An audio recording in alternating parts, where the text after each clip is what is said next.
नमस्कार दोस्तों, welcome to my channel. दोस्तों आज हम बात करेंगे एक ज्वलंत मुद्दे पर। बांग्लादेश में जो कुछ हो रहा है, फुर अनारकी है, फुर जंगल कानून और मॉब लिंचिंग, बहुत कुछ हो रहा है वहाँ पर। उसके ऊपर हम बात करेंगे, इस टॉपिक पे बात करेंगे। एक हिंदू लड़के की उसको पुलिस कस्टडी से निकाल के मारा गया, जिंदा जला गया। उसको उसको पेड़ से बांधा गया और जिंदा जलाया और उसकी हत्या कर दी गई।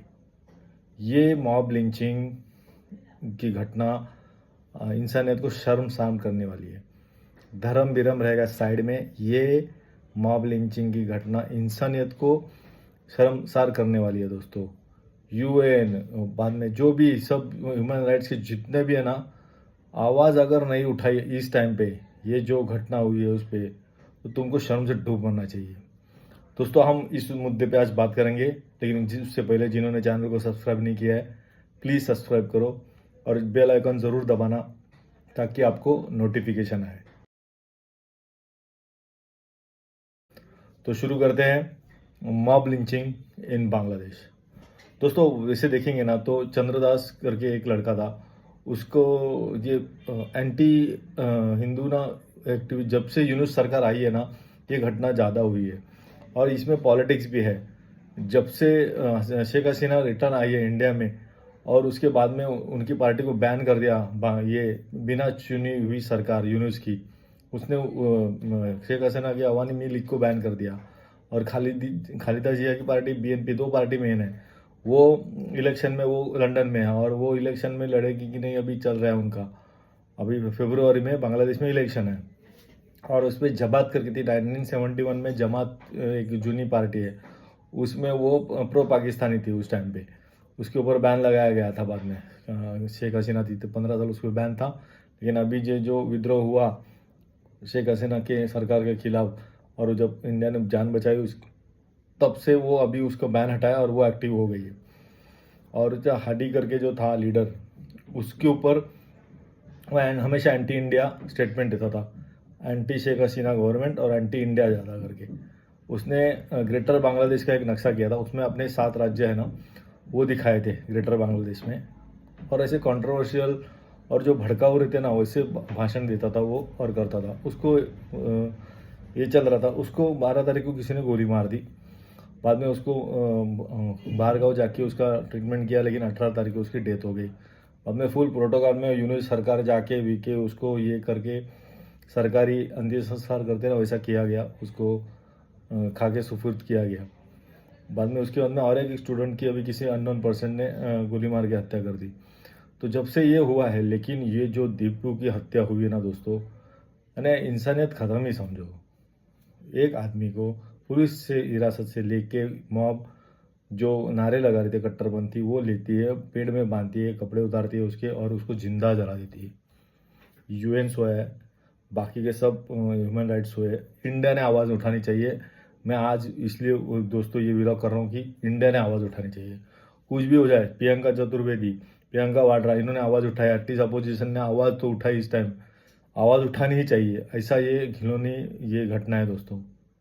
और एक आइसोलेटेड इंसिडेंट नहीं बोल सकते इसको, एक टारगेटेड है, यानी एक कम्युनिटी के इसको टारगेट किया गया ना, एक टारगेटेड वायलेंस है ये।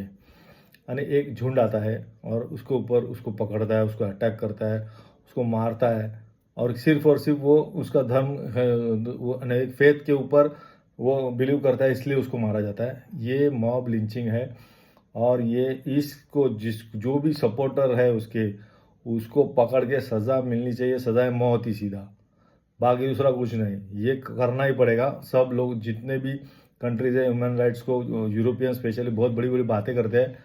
अब मैं देखना चाहता हूँ दोस्तों कि इन लोग क्या करते हैं। अभी कैसा है बांग्लादेश में, एक टाइम बम पे है बांग्लादेश में, क्लियर बोल रहा हूँ दोस्तों, बांग्लादेश एक टाइम बम पे है, तो अभी भी फट सकता है वो। और बांग्लादेशी सरकार मस्ट इंश्योर करना पड़ेगा उनको, उनके साथ हार्ड क्वेश्चन करने पड़ेंगे। अपोजिशन में भी जो भी पार्टी है, अभी इलेक्शन होने वाला है वो, और ये हो क्या रहा है, शेख हसीना आवाज़ उठा रही है, ये क्या हो रहा है, सब वायलेंस हो रहा है, लिंचिंग हो रही है, बांग्लादेश का नाम खराब हो रहा है। एटलीस्ट उसको फिक्र तो भी है, एटलीस्ट वो बोल रही है इधर। लेकिन बांग्लादेश में से बीएनपी पार्टी वगैरह के कुछ स्टेटमेंट दिखते नहीं है। और जो हो रहा है, और यूनिट सरकार जमात विमात को जो कट्टरपंथी है उनको सपोर्ट कर रही है, क्योंकि उनके सपोर्ट से उसको वापस उसमें आना है सरकार में। एक्चुअली ये पॉलिटिक्स है, लेकिन इतनी गंदी और निच्चड़ लेवल पे किसी इंसान की जान लेना, वो भी लिंचिंग करके, इंसानियत शर्मसार होगी दोस्तों। और बांग्ला इंडिया ने मोस्टली क्या है दोस्तों, वो बांग्लादेशी था ठीक है, लेकिन हिंदुओं पे टारगेट किया जाता है। हिंदू लाइव्स मैटर, अभी आवाज़ उठाने की बारी है, इंडिया ने ज़रूर उठाना चाहिए। क्योंकि क्या है दोस्तों, ब्लड दिया है बांग्लादेश की आज़ादी में, इंडियंस ने ब्लड दिया है। और हक भी बनता है इंडिया का कि अगर किसी हिंदू कम्युनिटी को टारगेट किया जाता है तो इंडिया 100% आवाज़ उठानी चाहिए, और अच्छे कड़े तरीके से उठानी चाहिए। बाद में वहाँ पर भी किलिंग हो रही है, अभी वो भी अनर्की चल रही है। मैं बोला कि अब जंगल कानून हो गया उधर, और अभी थोड़ा इंटरनेशनल प्रेशर है तो 11 जन को अरेस्ट किया है। अभी देखते हैं वो केस क्या करती है, होती है आगे कि नहीं। और नहीं, खाली बातें नहीं ना, पहले अरे अभी ये नया नहीं है, ये ओल्ड है। टेम्पल्स पे अटैक, होम लूट करना, वुमन को थ्रेट करना, मैन का मर्डर करना, ये कॉमन बात हो गई। बांग्लादेश किस तरफ जा रहा है किस तरफ। तस्मीला नसरीन वगैरह आवाज़ उठाती है तो उसको भी जान से मारने के और रेप के वगैरह थ्रेट्स आते रहते हैं। यानी ये किधर माशरा जा किधर रहा है इनका। लोगों की सोच क्या है, रेडिकल सोच इतनी भारी हो गई क्या पूरे बांग्लादेश की आवाम पे। छुचन बंदों की रेडिकल सोच पूरे के पूरे बांग्लादेश पे कैसी भारी हो सकती है। और जो चुप बैठेंगे लोग, आवाज़ नहीं उठाएंगे इस टाइम पे, तो बांग्लादेश को भी ये भारी पड़ सकता है लोगों को।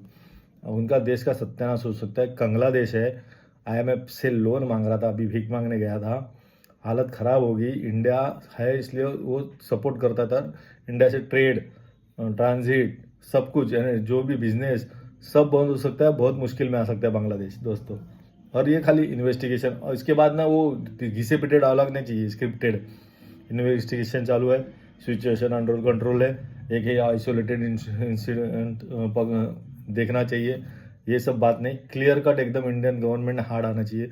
अभी सब स्टेटमेंट दे रहे, पवन कल्याण ने एक सुपर स्टेटमेंट दिया।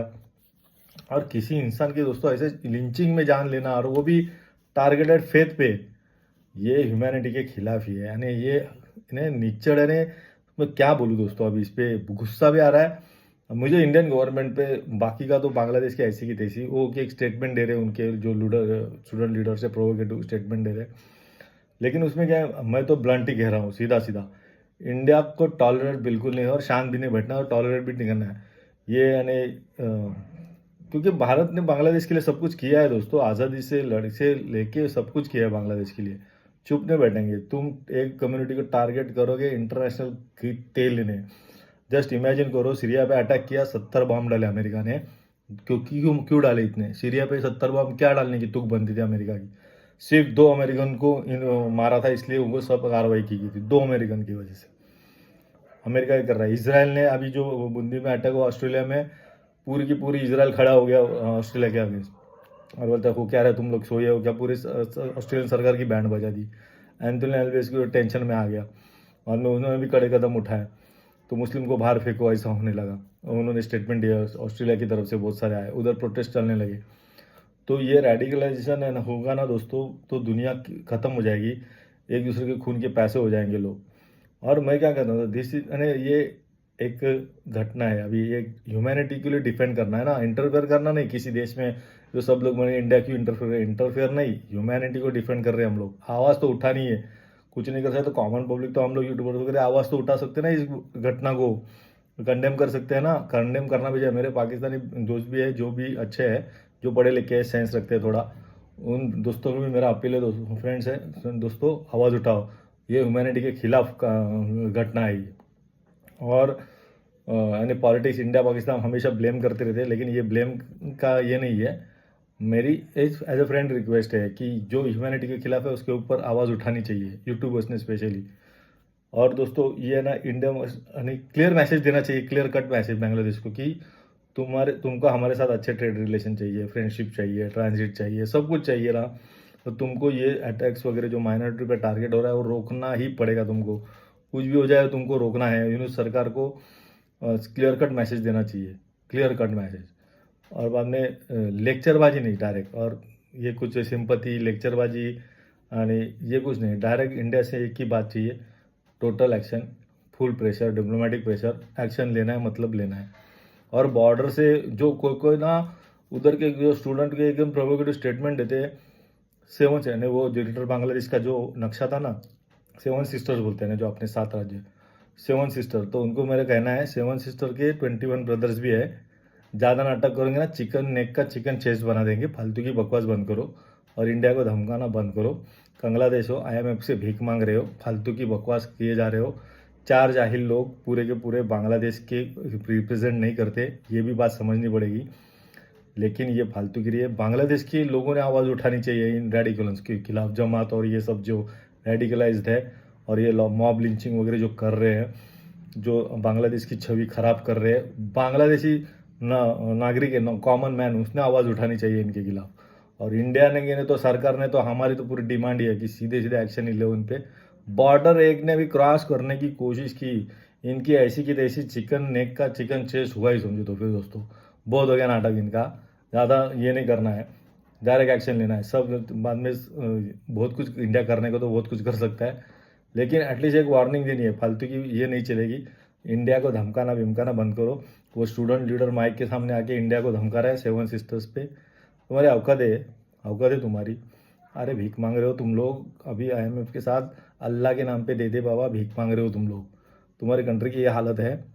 फालतू की बकवास बंद करो और 7 सिस्टर्स को हम ले लेंगे और ग्रेटर बांग्लादेश, ये सब ख्याली पुलाव बंद करो। अपने मुल्क पे ध्यान दो, डेवलपमेंट पे ध्यान दो, पढ़ाई लिखाई पे ध्यान दो, कैसे मुल्क आगे बढ़ेगा वो देखो। और स्पेशली नॉर्मल कॉमन मैन है बांग्लादेश का, उसने आवाज़ उठानी चाहिए ये रेडिकल लोगों के खिलाफ। ये हमारे मुल्क की छवि खराब कर रहे हैं, ये गलत कर रहे हैं, इंसानियत के खिलाफ एक्ट कर रहे हैं। उससे बांग्लादेश का इनाम खराब हो रहा है और देश को नुकसान पहुँचेगा और पहुँचेगा। देश को नुकसान पहुँचेगा, गरीबी ऑलरेडी है और खाई में जाएगी बांग्लादेश, सत्यानाश हो सकता है मुल्क का। तो मेरी रिक्वेस्ट है बांग्लादेशी दो भाई और बहनों से कि दोस्तों आवाज़ उठाओ, और मीडिया से भी, और जो मीडिया पर्सन है, फ्रेंड्स है, उनसे भी चुप नहीं बैठना है, आवाज़ उठानी है। एटलीस्ट हम लोग इतना तो, कॉमन मैन तो हम लोग इंडियन से इतना आवाज़ तो उठा ही सकते हैं ना। हमारे पास एक मीडियम है यूट्यूब जैसा, अच्छा उसका यूज़ करो, आवाज़ उठाओ। सरकार तो जो करना है वो प्रॉपर करेगी, जो करना है उतनी तो समझदार रहती है हर एक इसकी सरकार। इंडियन गवर्नमेंट भी प्रॉपर एक्शन लेना ही है। अगर कुछ बॉर्डर क्रॉस करने का हुआ तो जो एक्शन लेना है मिलिट्री इंडिया लेगी, वो तो कॉन्फिडेंट है, लेकिन आवाज़ उठानी है। ये मॉब लिंचिंग और ये जो कल्चर है ना, धर्म के नाम पे, स्पेशली धर्म को यूज़ करके, कोई सा भी धर्म किसी को ये मॉब लिंचिंग करने को नहीं बोलता। फालतू की बकवास है सब, रेडिकल माइंडसेट, और किसी को धर्म पूछ के मारना, ये इंसानियत नहीं, ख़त्म हो गई समझो इंसानियत। तो दोस्तों मैं चाहता हूँ कि जो भी कॉमन मैन है बांग्लादेशी और जो भी इंसानियत पे बिलीव करते हैं, वो उस पर ज़रूर वीडियो बनाए, आवाज़ उठाए इस घटना पे। ठीक है, फिलहाल के लिए इतना ही। जय हिंद।